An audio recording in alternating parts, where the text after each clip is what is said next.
Bonjour à tous et bienvenue, je suis avec Jean-Dominique Michel. Nous venons d'assister à la projection d'un film suspendu. En fin de diffusion, il y a eu des questions-réponses et a été abordée la question du profil des personnes justement qui sont sensibles à la propagande et celles qui en sont complètement immunisées. Donc est-ce qu'on peut dresser le profil type de la personne qui est vraiment immunisée, qui ne peut pas être atteinte par la propagande et qui va suivre un chemin parallèle, un petit peu comme les soignants suspendus qu'on a vus dans ce documentaire? Alors oui, Ariane Bilran, qui est docteur en psychopathologie et la grande connaisseure de ces questions-là, elle a écrit notamment un livre sur la psychopathologie de la paranoïa. Et dans son hypothèse, ce qui est en cours actuellement à travers la dérive totalitaire, c'est une logique paranoïaque où on apprend à se méfier les uns les autres, à se priver de tout ce qui est nécessaire à notre humanité, à croire à des représentations assez délirantes que le masque va nous protéger, alors que même en salle d'opération, il ne protège pas contre les virus. Et elle observe effectivement que la paranoïa est une pathologie contagieuse, elle se diffuse d'esprit en esprit, et qu'il y a un profil qui est immunisé, si on ose utiliser cette métaphore, contre ce type de processus. Et c'est des gens qui à la fois ont la compétence à chercher à réfléchir par eux-mêmes et chercher de l'information au-delà de ce que les médias ou les autorités disent, donc garder un esprit critique. Il y a la conscience de sa propre finitude et l'acceptation de sa propre finitude. Et elle souligne par exemple que parmi les paysans, la peur du virus est beaucoup moins élevée que parmi les citadins. Parce que les paysans, ils voient les bêtes mourir régulièrement, ils savent qu'il y a le cycle de la vie et la mort, donc ils n'ont pas un réflexe de panique par rapport à un danger qui est brandi comme c'est le cas actuellement. Et puis la troisième caractéristique, c'est le fait d'avoir un engagement fort pour la vérité. C'est-à-dire que ce qui est important, c'est que si les choses sont vraies ou pas, c'est pas qui les énonce, c'est pas si tout le monde autour de soi pense de la même manière, mais qu'est-ce qu'il en est réellement. Alors, il y a deux questions que j'ai envie de poser du coup à la suite de ça. La première, c'est est-ce qu'il y a des éléments déclencheurs? Est-ce que c'est une personnalité, tu nais comme ça et point barre? Ou bien est-ce que c'est des éléments déclencheurs dans la vie qui font que tu vas embrasser ce profil-là? Quelle est ton analyse? Alors, certains pédagogues comme Maria Montessori ou le créateur de la méthode Freinet, eux pensaient plutôt que c'était une compétence naturelle de l'enfant. Et quand on est parent, on sait qu'il y a un âge où les enfants n'arrêtent pas de demander pourquoi. Et là, il y a un peu deux cas de figure. Ou bien les parents ou l'entourage sont agacés par ça, notamment parce qu'assez vite, ils posent des questions auxquelles on ne peut pas répondre. Et donc, on apprend à l'enfant à ne pas poser de questions. Soit au contraire, on célèbre cette curiosité, on y répond du mieux qu'on peut. Et souvent, en tant qu'adulte, on n'a pas toutes les réponses. Donc, c'est aussi admettre sa propre ignorance vis-à-vis de l'enfant. Et une autre caractéristique qui va dans le même sens, c'est que les pédagogies actives encouragent l'auto-apprentissage, en fait, que l'enfant découvre par lui-même, qu'il expérimente et qu'il trouve un certain nombre de choses, par opposition à une scolarité un peu plus traditionnelle, où l'enfant est surtout un réceptacle de connaissances qu'on déverse en lui, et dès lors qu'une autorité le lui dit, il est censé le croire.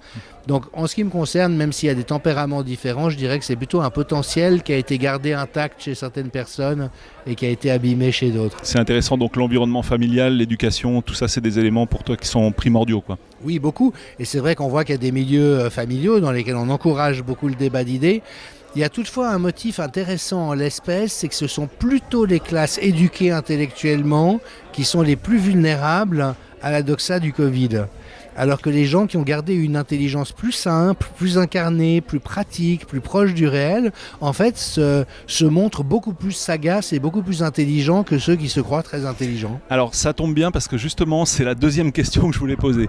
Un mème satirique circulait sur Twitter représentant une courbe de Gauss d'adhésion en les différentes consignes qui étaient données par rapport au Covid. Au tout début de la courbe, il y a donc très peu de monde, on va trouver les personnes qui ont le plus faible niveau d'instruction. Au milieu, vraiment la masse des gens, là où il y avait la plus grosse proportion de la courbe. Et sur la fin de la courbe, vraiment une très faible proportion pour les gens de forte instruction, qui eux-mêmes se posaient également des questions comme les personnes du tout début de la courbe. Les gens qui postaient ce mème le reliaient à une étude du MIT qui indiquait que les personnes qui se renseignaient le plus par eux-mêmes étaient aussi celles qui étaient les plus sceptiques concernant les indications du gouvernement. Quelle est ton analyse par rapport à ça? Est-ce que tu penses que cette étude est réelle ou, enfin, est-ce que tu la valides ou pas? Ça me semble correspondre à quelque chose que j'ai souvent observé, c'est que les très grands scientifiques sont des gens qui gardent un esprit remarquablement ouvert, et notamment sur la limite de leur connaissance ou de leur compréhension. Didier Raoult, qui a un index de 165, donc c'est vraiment la classe la plus élevée de la connaissance scientifique, n'a pas arrêté de dire mais tout ce que je vous dis et tout ce qu'on croit savoir aujourd'hui sera démenti à un moment donné de l'avenir. On révisera complètement nos connaissances. Et derrière ces très grands esprits, il y a une espèce de caste de scientifiques qui n'ont pas leur niveau d'excellence et qui, eux, sont plutôt des gardiens du dogme. C'est un peu les cardinaux, si vous voulez. Et eux, au contraire, ils sont fermés au fait qu'on puisse remettre en cause leur conviction ou leur compréhension. Alors que la science, par définition, est une remise en question perpétuelle. Et donc, ça me paraît assez bien correspondre à ce que vous décrivez. Je crois que c'est important de reconnaître en quoi ce type de processus cognitif nous concerne tous. J'ai coécrit avec un chercheur en neurosciences récemment un livre qui s'appelle « Comment faire de votre cerveau votre meilleur allié ». Et il y a un chapitre qui est intitulé « Vous rêvez d'envie de montrer à quelqu'un qui a tort que vous avez raison, laissez tomber ». Parce que par définition, nous sommes attachés à nos croyances et à nos convictions et aucun d'entre nous n'aime réviser fondamentalement sa vision du monde. Maintenant, ça fait partie de la démarche scientifique ou de la démarche de connaissance d'apprendre à faire ça. Si par exemple, je fais une expérience qui semble montrer quelque chose, je suis super content, c'est le résultat que je voulais obtenir. Et puis que quelqu'un d'autre vient me montrer une objection qui rend fragile ma démonstration.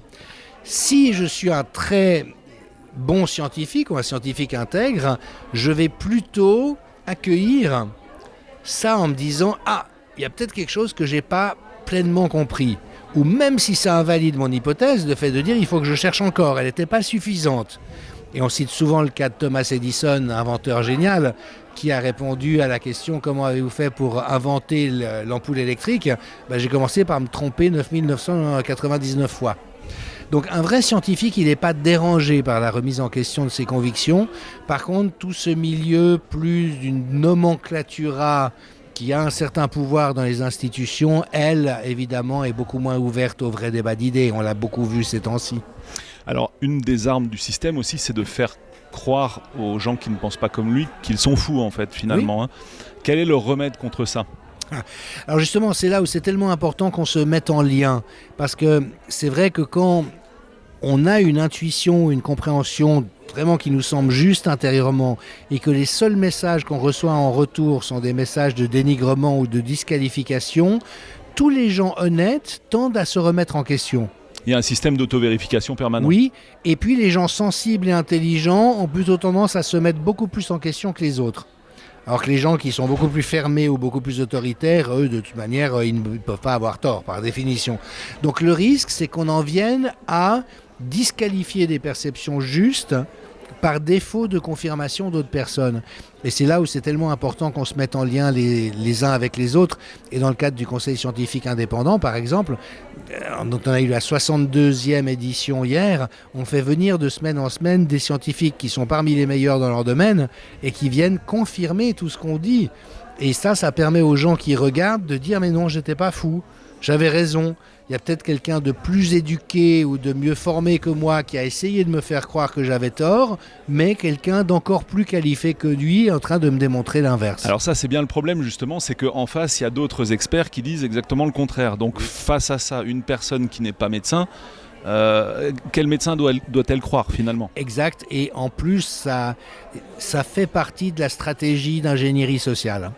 C'est quelque chose qu'on a vu, il y a eu entre le moment où on a identifié le lien entre le fait de fumer et le cancer du poumon et le moment où ça a été reconnu par les autorités, plus de 40 ans qui se sont écoulés. Et l'industrie du tabac a financé des recherches frauduleuses pour montrer qu'en fait ce lien n'était pas sûr, de sorte à ce que les décideurs soient confus. Et on ne sait plus qui croire. Et on a vu que c'était exactement le cas dans cette histoire. Raoult a dit très vite, on a un traitement qui est prometteur, qui fait baisser la charge virale. On a eu des attaques dans la presse qui étaient financées par l'industrie. Et à la fin, les gens disent, moi je ne sais plus qui croire. Donc je m'en remets aux autorités parce que normalement c'est elles qui savent. Et alors quand on connaît, c'est plus subtil parce qu'en fait, aujourd'hui, une grande partie de la recherche publiée est frauduleuse en sciences. C'est reconnu par les revues médicales et les universités elles-mêmes. Mais après, évidemment que quelqu'un qui a la compétence peut faire la différence entre une étude bien faite et une étude qui est truquée. Alors justement, autre question sur le gouvernement a dit donc il faut le faire. Comment expliquer le fait qu'il y ait, j'ai l'impression, mais c'est peut-être biaisé, une majorité de gens qui désavouent les politiques? Donc si cette majorité de gens désavouent les politiques, pourquoi leur faire confiance? Quel est le mécanisme qui fait que finalement on fait quand même confiance aux gens en qui on n'a pas confiance? Mais c'est une excellente question, c'est effectivement quelque chose d'assez étonnant sur le plan psychologique. J'y verrais deux propositions de réponse possibles. La première, c'est que on est quand même dans une narration qui fait croire qu'il y a un danger mortel. Dans les faits, c'est faux. Si vous avez moins de 70 ans et que vous êtes en bonne santé, votre risque de mortalité n'a pas du tout été augmenté au cours des 2 dernières années. C'était pareil à n'importe quelle autre année. Même avec la première souche du Covid? Même avec la première souche du Covid, absolument. Parce que l'essentiel, 98% des gens qui en sont morts étaient soit en toute fin de vie, soit avaient des comorbidités très graves. Donc c'est clair que si vous avez un diabète très avancé ou un cancer très avancé ou des problèmes cardiaques, ça pouvait être dangereux, mais en dehors de ces cas de figure, pas du tout. Par contre, dès lors que vous mettez dans le cerveau de quelqu'un qui a un danger de mort, ça veut dire que toute la hiérarchie des processus cérébraux va être inversée. Et ça, c'est un élément de réponse. Et puis l'autre, c'est qu'il peut y avoir aussi quelque chose de l'ordre du dédouanement, dans le fait que je leur fais absolument pas confiance, donc je suis quelqu'un d'autonome et avec l'esprit critique, mais en même temps je fais tout ce qu'ils me disent parce que j'ai quand même très peur. Et que le fait de se déclarer comme étant suspicieux ou ayant des doutes quant à l'intégrité de l'action gouvernementale est quelque chose qui peut aussi empêcher de passer à l'action là où il faudrait le faire. On veut rester dans les normes sociales, quoi, finalement. Ça, c'est malheureusement un très fort ressort, alors qu'il y a son utilité dans certains cas, mais dans des phénomènes comme celui qu'on vit actuellement, c'est très très redoutable. Alors pour finir, on a l'impression que la vérité n'a plus aucune importance. C'est-à-dire qu'aujourd'hui, il y a des tas de gens qui attrapent le Covid, qui sont soignés, enfin qui se guérissent tout seuls au bout d'un jour et demi. Alors je précise Omicron, la première souche, effectivement, il y a eu des cas très virulents, on ne le conteste pas. Et finalement, on appelle quand même les gens à se faire vacciner, ils y vont, ou il y a des gens qui disent non, la troisième hors de question, finalement, ils la font. En fait, si les gens vérifiaient simplement ce qui se passe autour d'eux, ça s'arrêterait là, quoi. Donc qu'est-ce qui fait... je veux dire, les faits n'ont plus d'importance, en fait. On a l'impression que c'est plus que ce qui est donné par les médias, en fait, prémâché, qui est la vérité. Absolument. Donc il y a le concept d'hyper-réalité qui avait été proposé par Baudrillard à l'époque, il y a la post-vérité, c'est-à-dire qu'effectivement c'est comme si les narrations collectives au fond étaient plus importantes que l'observation dans le réel, et alors avec des glissements logiques qui sont faramineux, qu'on explique aux gens qu'il faut qu'ils aillent faire une 4e dose pour se protéger des gens qui ne sont pas vaccinés.